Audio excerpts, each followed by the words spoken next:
অদৃষ্টের সঙ্গে অভিসারের ৮০তম বর্ষপূর্তিতে আপনাদের জাতীয়তাবাদী অভিনন্দন।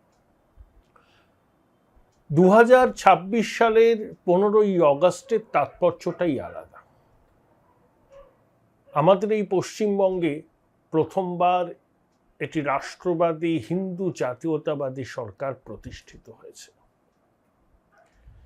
এবং জাতীয়তাবাদের ধারণাকে সমাজের সর্বস্তরে চালিয়ে দেওয়ার জন্য শুভেন্দুবাবুর নেতৃত্বাধীন নতুন সরকার কোনো চেষ্টার কসুর করছে না। ১২,৩৩ কোটি মা ভারতীর যখন বেটাবেটি ছিল, তখন শহীদ ক্ষুদিরাম ফাঁসির মঞ্চে আত্মবলিদান দিয়েছে। কত বিপ্লবী, কত তরুণ, কত জানা অজানা মানুষের ত্যাগ, প্রাণের বিনিময়ে এই স্বাধীনতা অর্জিত হয়েছে।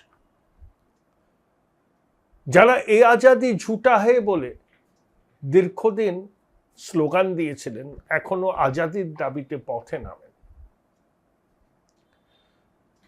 তাদের মনে করিয়ে দেওয়া ভালো যে স্বাধীনতা আমরা পেয়েছি, সেই স্বাধীনতাকে আমরা রক্ষা করেছি, ভবিষ্যতে রক্ষা করব এবং আমাদের সংকল্প নিতে হবে ২০৪৭-এ উন্নত দেশের শিরোপা যেন ভারতবর্ষ পায়। এবছরের স্বাধীনতার আরো একটা বড় প্রাপ্তি আছে। ভারতবর্ষ মাওবাদ মুক্ত হয়েছে। যারা রেড করিডর তৈরি করে ভারতের সার্বভৌমত্ব, অখণ্ডতাকে চ্যালেঞ্জ করেছিল এবং যাদের সিম্প্যাথাইজার সমাজের বিভিন্ন স্তরে ছিল, তাদেরকে চিহ্নিত করা হয়েছে, আইডেন্টিফাই করা হয়েছে, তাদের বিরুদ্ধে দেশের আইন অনুযায়ী ব্যবস্থা হয়েছে। যারা ভুল করে অস্ত্র তুলে নিয়ে ভারত রাষ্ট্রের বিরুদ্ধে যুদ্ধ ঘোষণা করেছিলেন, তারা আত্মসমর্পণ করেছেন, অনেকে মূল স্রোতে ফিরে এসেছেন, ফিরে আসার চেষ্টা করেছেন। দেখুন, বিভাজনের বিভীষিকার দিবস ১৪ই অগাস্ট যেটা নতুন সরকার পালন করছে, আমরা কি করে ভুলে যাব ৪৬-এর কলকাতায় গ্রেট ক্যালকাটা কিলিং? কি করে ভুলে যাব নোয়াখালীতে হিন্দু বিরোধী দাঙ্গা? কি করে ভুলে যাব বাংলাদেশ স্বাধীনতার সময় হিন্দু নিধন? ভুলবো না, আমরা ভুলতে পারি না, এগুলোকে মনে রাখতে হবে। আমরা ভুলে যাব গোপাল মুখোপাধ্যায়কে, যার নামে রাস্তা হয়েছে। অনেকে তা নিয়েও আপত্তি তুলেছিলেন। কিছু বামপন্থী মানুষ বলছিলেন গোপাল পাঁঠা নাকি, গোপাল মুখার্জি নাকি গুন্ডা ছিল। গোপালবাবুর একটা বিধানসরণের উপরে পাঁঠার মাংসের দোকান ছিল, সেই জন্য অনেকে রসিকতা করে বলতেন গোপাল পাঁঠা, কিন্তু উনি গোপাল মুখার্জি সনাতনীদের রক্ষা করেছিলেন। তার অবদানও কিন্তু ভুললে চলবে না।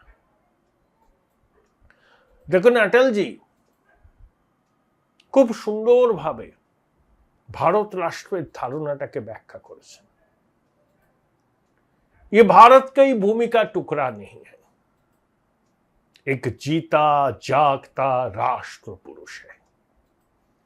ये बंधन की भूमि है, ये अभिनंदन की भूमि है। यहां बहती हुई हर नदी हमारे लिए गंगा है, इसके कंकर कंकर हमारे लिए शंकर है। हम जिएंगे तो इस भारत के लिए, मरेंगे भी इस भारत के लिए।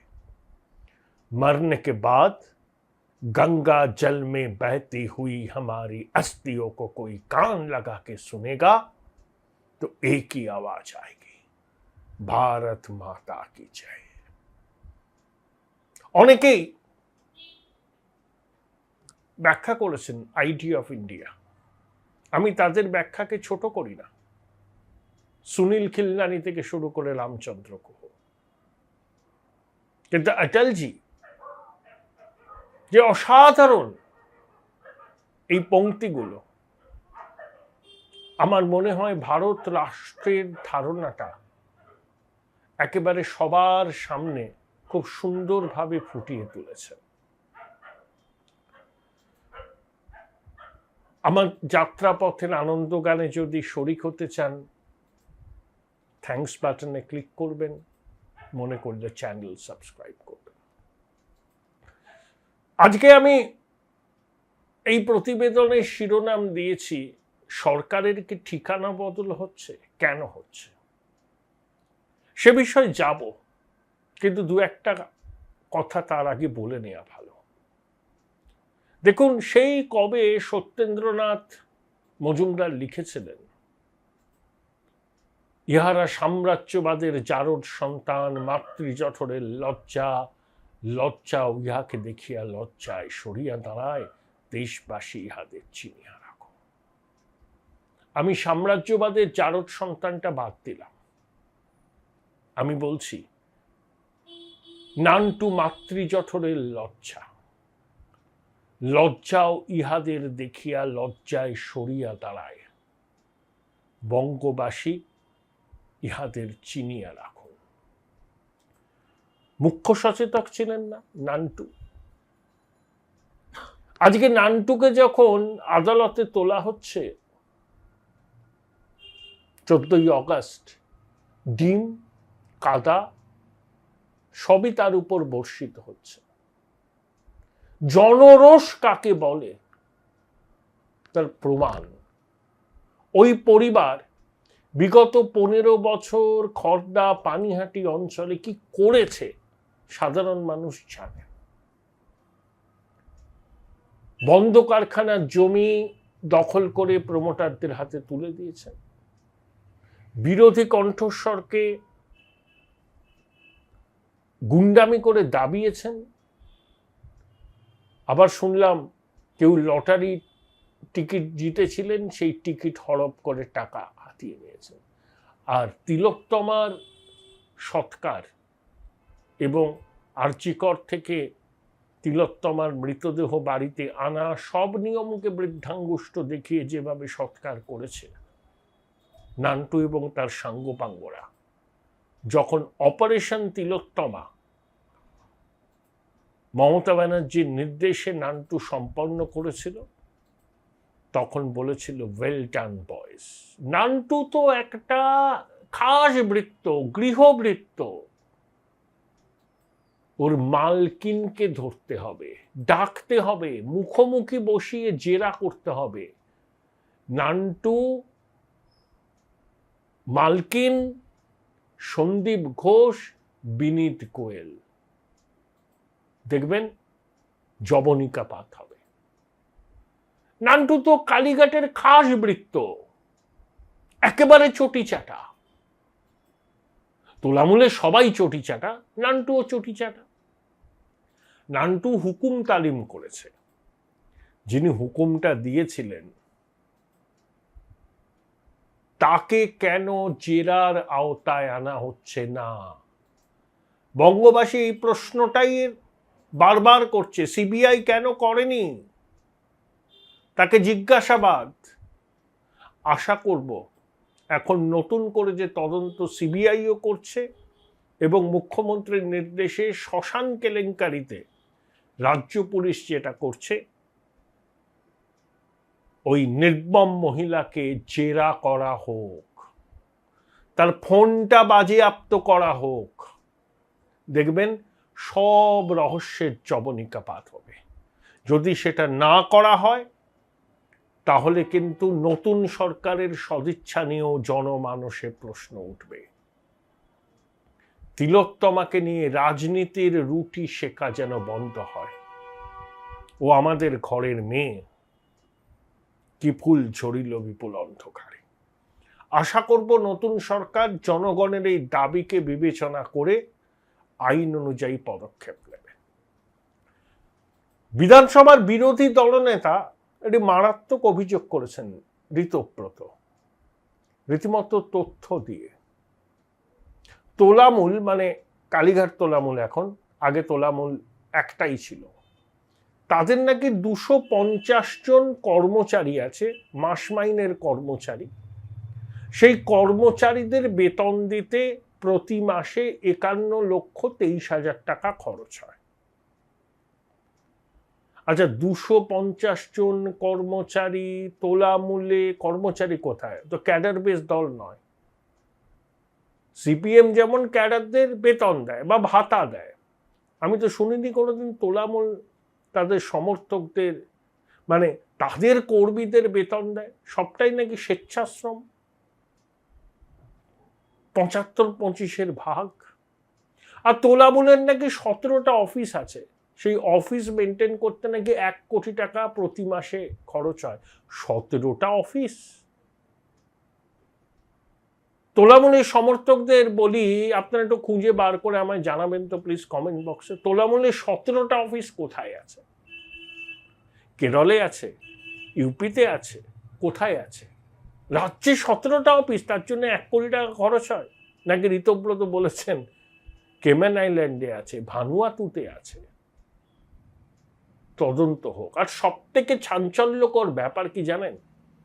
ইলেকশনে এই অভাবনীয় বিপর্যয়ের পরও তৃণমূলের তহবিল স্ফীত হয়েছে।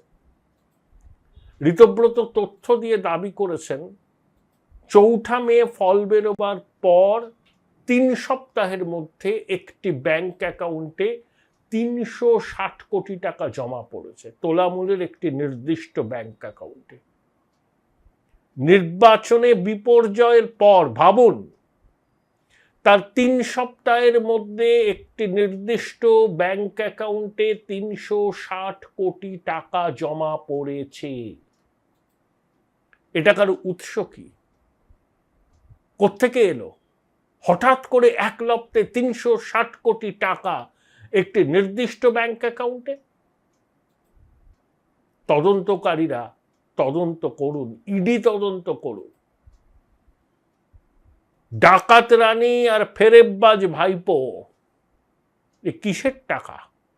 কয়লা পাচারের টাকা, গরু পাচারের টাকা, চাকরি বিক্রির কমিশনের টাকা, পাথর খাদান থেকে বেআইনি পাথর পাচারের টাকা? কিসের টাকা? 360 কোটি টাকা। ঋতব্রত একেবারে পরিসংখ্যান তুলে দাবি করেছেন, বলেছেন তদন্ত হোক। ডাকাত রানী আর ফেরেববাজ ভাইপো কি করেছে বাংলায় ভাবুন আপনারা শুধু। যারা এখনো এই পিসি ভাইপোকে একটু সহমর্মিতা জ্ঞাপন করেন, জেনে রাখবেন এরা বাংলাকে লুটেছে শুধু নিজেদের ব্যক্তিগত স্বার্থ চরিতার্থ করার জন্য। ডাকাতি করেছে বাংলায়, ডাকাতি 15 বছর ধরে ডাকাতি করেছে, ক্ষমার অযোগ্য অপরাধ। এবার আসি এই প্রতিবেদনের মূল বিষয়। 2011 সালে রাজভবনে শপথ নিয়ে মমতা বন্দ্যোপাধ্যায় হেঁটে মহাকারণে গিয়েছিলেন, জনজোয়ার। তখন তো মমতা ব্যানার্জির একেবারে তুঙ্গস্পর্শী জনপ্রিয়তা এবং ইমেজ, তিনি সর্বরৌঘর বিশল্যকরণী। 2013 সালে সম্ভবত কোনো জ্যোতিষীর পরামর্শে তিনি মহাকারণ ত্যাগ করেছেন। ওই কথা আছে না, গঙ্গার পশ্চিমকূল বারাণসীর সমতুল। HRBCর একটা পরিত্যক্ত অফিসকে সাজিয়ে গুছিয়ে আজকের নবান্ন। কিন্তু নবান্নে মাত্র 8টা দপ্তর আছে সরকারি, আর বাকি দপ্তরগুলো কোথায়? 54টা সরকারের দপ্তর, তার মধ্যে কতগুলো আছে আপনার নিউ সেক্রেটারিয়েট বিল্ডিংয়ে, কতগুলো আছে জেসব বিল্ডিংয়ে, বিধাননগরে বিকাশ ভবন, ময়ূর ভবন, জল সম্পদ ভবন, উন্নয়ন ভবন, কত ভবন। ধরুন একজন আধিকারিকের, যিনি শিক্ষা মন্ত্রকের সঙ্গে যুক্ত, তাকে নবান্ন যেতেই হয়। তিনি নবান্ন যাবেন আসবেন, সময় লাগবে 2 ঘন্টা, গাড়ির তেল পুড়বে। তাহলে যাতায়াতের জন্যই তো আপনার 2 ঘন্টা সময় হয়ে গেল, চলে গেল, কাজটা ব্যাহত হবে। তাই নতুন সরকার ইন প্রিন্সিপাল সিদ্ধান্ত নিয়েছে সবকিছু এক ছাতার তলায় নিয়ে আসা হবে। 54টা দপ্তর একই বিল্ডিং এ থাকবে। কতটা জায়গার দরকার? 5 লক্ষ বর্গফুট। কোথায় হতে পারে? সম্ভবত যেখানে প্রাক্তন সরকার মানে পূর্বতন সরকার দুর্গাঙ্গন করার পরিকল্পনা করেছিল, যেটা নতুন সরকার যেটা বাতিল করে দিয়েছে, সেখানে এই প্রকল্প মানে এটা হবে। ইন প্রিন্সিপাল সিদ্ধান্ত হয়ে গেছে, হয়তো জানানোও হবে। ব্যয় কত হবে? আনুমানিক 300-350 কোটি টাকা। সরকারের যুক্তি কি? যে এক ছাদের তলায় সবকটা দপ্তর থাকলে গাড়ির খরচ কমবে, বিদ্যুৎ সাশ্রয় হবে। আর এখন তো আপনার বিশ্ব বাংলা গেট বলুন, নিউ টাউন অ্যাকশন এরিয়া 1 এখন যোগাযোগ দারুণ হয়ে গেছে। এরপর তো মেট্রোর বিভিন্ন লাইন আছে, এয়ারপোর্ট গড়িয়া চালু হয়ে যাবে। ততদিনে রাজ্য সরকারের নতুন মহাকরণ গড়ে উঠবে হয়তো নিউ টাউনে। তাহলে সরকারের যা এক্সিস্টিং অফিসগুলো আছে কি করা হবে? পরিকল্পনা নাকি সেগুলো অকশন করা হবে, কিন্তু মহাকরণ নয়। দেখুন, বিজেপি বলেছিল মহাকরণ থেকে তারা সরকার পরিচালনা করবে। মহাকরণের রিনোভেশনের কাজ হচ্ছে, সময় সাপেক্ষ ব্যাপার। শহরের প্রাণকেন্দ্রে মহাকরণ, সেখানকার একটা ঐতিহ্য আছে, অনেক ঐতিহাসিক ঘটনার সাক্ষী রাইটার্স বিল্ডিং, সেখানে একটা সংগ্রহশালা করা যেতে পারে, পরিকল্পনা আছে। কিন্তু এই উদ্যোগ যদি শেষ পর্যন্ত বাস্তবায়িত হয়, এটা কিন্তু খুব ইতিবাচক পদক্ষেপ হবে। এক ছাদের তলায় সরকারের সব দপ্তর, আমলাদের বিভিন্ন দপ্তরে আর ছোটাছুটি করতে হবে না। নগর উন্নয়ন মন্ত্রকের প্রিন্সিপাল সেক্রেটারি, চিফ মিনিস্টার অফিসে যোগাযোগ করতে হলে একই ছাদের তলায় যেহেতু সঙ্গে সঙ্গে যোগাযোগ করতে পারবে। হয়তো অনেকগুলো ব্লক তৈরি হবে, একটা কমপ্লেক্স তৈরি হবে। সেই কমপ্লেক্সের মধ্যে সমস্ত সরকারি দপ্তর, যেটা 54টা সরকারি দপ্তর, এখনো পর্যন্ত সেটাকে স্থানান্তরিত করার পরিকল্পনা চলছে। আর ওই জায়গাটা তো বিমানবন্দরেরও খুব কাছে। আর যেরকমভাবে মেট্রো নেটওয়ার্ক দিয়ে কলকাতাকে ঘেরা হচ্ছে, তাতে সরকারি কর্মচারীদেরও খুব একটা সমস্যা হবে না পৌঁছতে। এখন ধরুন হাওড়া স্টেশন থেকে আপনি সেক্টর 5 চলেই যান মেট্রো করে, তারপরে গড়িয়া এয়ারপোর্ট মেট্রো চালু হয়ে যাবে, অরেঞ্জ লাইন বলছে। আমি সব মিলিয়ে ধরলাম আরো 2-2.5 বছরে পুরো মেট্রো নেটওয়ার্কটা চালু হয়ে যাবে, জোকা বিবিধিবাগও চালু হয়ে যাবে। ধরুন জোকা থেকে কেউ, ধরুন আমি 3 বছর বাদে চালু হয়ে গেল নতুন মহাকরণ নিউ টাউনে, তাহলে যিনি ধরুন জোকাতে থাকেন তিনি মেট্রো করে এসপ্ল্যানেড আসবেন, এসপ্ল্যানেড থেকে সোজা চলে যাবেন নতুন মহাকরণে। সাধু উদ্যোগ। ঠিকানা বদল করাটা খুব জরুরি। মাত্র 8টা দপ্তর আছে নবান্নে, রাইটার্সেও অনেক দপ্তর আছে। ল তো রাইটার্স বিল্ডিং এ, পূর্ত দপ্তর তো রাইটার্স বিল্ডিং থেকে চলে। তাহলে এই উদ্যোগ যদি বাস্তবায়িত হয়, তাহলে সরকারের কিন্তু সাশ্রয় হবে। এক ছাদের তলায় আসলে কর্মদক্ষতা বৃদ্ধি পাবে কর্মচারীদের, আমলাদের, এবং পুরনো সরকারি দপ্তরগুলো থেকে সরকার কিন্তু মনিটাইজেশন করতে পারবে। কিভাবে করবে সেটা তাদের ব্যাপার। প্রচুর স্পেস আছে, সেগুলো যদি লিজে দেয় বা অন্যভাবে ব্যবহার করে, সরকারি কোষাগারে অর্থ আসবে। এই উদ্যোগটা নেওয়া হয়েছে, সাধু উদ্যোগ। আশা করি আগামী 3-4 বছরের মধ্যে আমাদের নতুন মহাকরণ গড়ে উঠবে নিউ টাউন অ্যাকশন এরিয়া 1। কনফিডেন্সটা বেশ লো দেখছি। রিসেন্টলি টেস্ট করিয়েছো? হ্যাঁ ডাক্তারবাবু, প্রি টেস্টের পরের দিনই করিয়েছি। ও, তুমি মাধ্যমিক দেবে? তাহলে মক টেস্ট করো। এই নাও মৌলিক লাইব্রেরি সম্রাট এক্সক্লুসিভ মক টেস্ট পেপার। এতে পাবে প্রতিটি বিষয়ে অধ্যায় ভিত্তিক গুরুত্বপূর্ণ নমুনা প্রশ্নপত্র, ইংরেজি, গণিত ও আনসিল লেখার বিস্তারিত টিপস, আর প্রতিটি সাবজেক্টের এক্সপার্ট ওপিনিয়ন, যা তোমার কনফিডেন্সকে ফিরিয়ে আনবে মাধ্যমিকের আগে। সম্রাট এক্সক্লুসিভ মাধ্যমিক মক টেস্ট পেপার, এক্সামের কনফিডেন্স বুস্টার। উচ্চ মাধ্যমিকের পর উজ্জ্বল ভবিষ্যৎ গড়তে NCHMCT পর্যটন দপ্তর, ভারত সরকারের hospitality and hotel management, Paschimbanga সরকারের মাকাউটের BBA BCA, fashion design, aviation tourism, culinary arts পড়ো SBI HM কলেজে। স্টুডেন্ট ক্রেডিট কার্ড ও ব্যাংক লোন পাবে SBI HM এ পড়লে। কোর্সের শেষে SBI HM দেশ ও বিদেশে চাকরির ব্যবস্থা করে থাকে। SBI HM হলো পশ্চিমবঙ্গের সেরা ম্যানেজমেন্ট কলেজ। SBIHM.com। বোলপুর শহরের কোলাহল থেকে মাত্র 20 মিনিট দূরেই রয়েছে সুন্দর রিসর্ট, যেখানে পেয়ে যাবে স্পেশিয়াস আর এস্থেটিক্যালি ডিজাইন রুম। তোমরা যারা গ্রুপে যাও তাদের জন্য আছে কমফোর্টেবল গ্রুপ স্টে অপশন, আর কাপলদের জন্য রয়েছে লাক্সারিয়াস সুইট রুম, তার উপর আবার ফ্ল্যাট 10% অফ। এখানে প্রকৃতির মাঝে তোমরা পেয়ে যাবে একটা সুন্দর সুইমিং পুল, ছোটদের জন্য প্লে এরিয়া আর একটা এস্থেটিক সেলফি কর্নার। প্রপার্টিটা পুরোটাই পেট ফ্রেন্ডলি, আর এখানে আছে অনেক কিউট ছোট ছোট র্যাবিটস। সকালের ব্রেকফাস্ট থেকে ডিনার পর্যন্ত পেয়ে যাবে একদম হোমলি কমফর্ট ফুড, যা এক কথায় অসাধারণ।